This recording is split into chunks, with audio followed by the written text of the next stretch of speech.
അത്യാവശ്യം സ്മോളൊക്കെ കിട്ടിയാൽ അടിക്കണമെന്നുള്ളിടത്ത് തന്നെയാണ് ആളുകൾ നിൽക്കുന്നത്.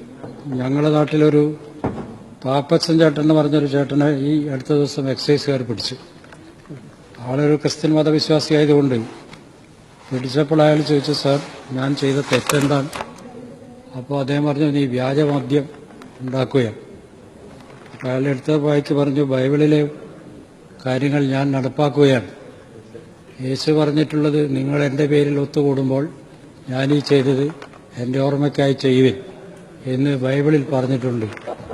അതുകൊണ്ട് യേശു കാനായിലെ കല്യാണത്തിന് പോയി 5-6 ഭരണി നിറയെ വൈനുണ്ടാക്കിയ ഒരു പാരമ്പര്യം ബൈബിളിലുണ്ട്.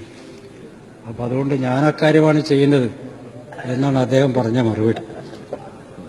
ഉടനെ തന്നെ നീ അങ്ങനെയൊക്കെ ചെയ്താലും ഈ വാറ്റാനുള്ള ഉപകരണം എൻ്റെ കയ്യിൽ നിന്ന് കണ്ടുപിടിച്ചതുകൊണ്ട് അറസ്റ്റ് ചെയ്യാതിരിക്കാൻ നിർവാഹമില്ല എന്ന് പോലീസ് ഓഫീസർ.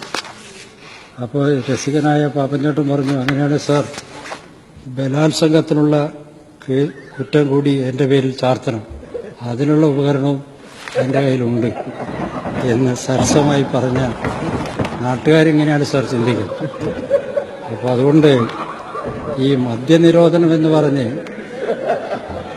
UDFകാർ, ഞാൻ തമാശ പറഞ്ഞല്ല, സത്യം പറഞ്ഞാൽ, അപ്പോൾ UDFകാർ കഴിഞ്ഞ തവണ കൊണ്ടുവന്ന ആ മദ്യനയം നമ്മുടെ നാടിന് യോജിച്ചതല്ല. ആരെയും നിർബന്ധിച്ച് ഇത് കുടിപ്പിക്കേണ്ട ആവശ്യമൊന്നുമില്ലെങ്കിലും കുടിക്കാൻ താല്പര്യമുള്ളവർക്ക് കുടിക്കാനുള്ള അന്തരീക്ഷം കൂടി ഉണ്ടാവണം. എൻ്റെ നിയോജകമണ്ഡലം തിരുവമ്പാടിയിൽ ഇപ്പോൾ അനുഭവിക്കുന്ന ബുദ്ധിമുട്ട് ചില്ലറയല്ല. അവിടെ ആകെ ഒരു ഷോപ്പാണ് സാർ ഈ വെബ്കോയുടെ ഷോപ്പ്. നിലമ്പൂർ മണ്ഡലത്തിലില്ല, വണ്ടൂർ നിയോജകമണ്ഡലത്തിൽ ഷാപ്പില്ല, ഈ ബഷീറിൻ്റെ ഏറനാട് മണ്ഡലത്തിൽ ഷാപ്പില്ല, നമ്മുടെ PT റഹീംഖാൻ്റെ കുന്നമംഗലത്തെ ഷാപ്പില്ല. കൂടരഞ്ഞിയിലുണ്ട് സാർ, മാണിസാറിൻ്റെ കൂടി പഴയ നാടാണ്.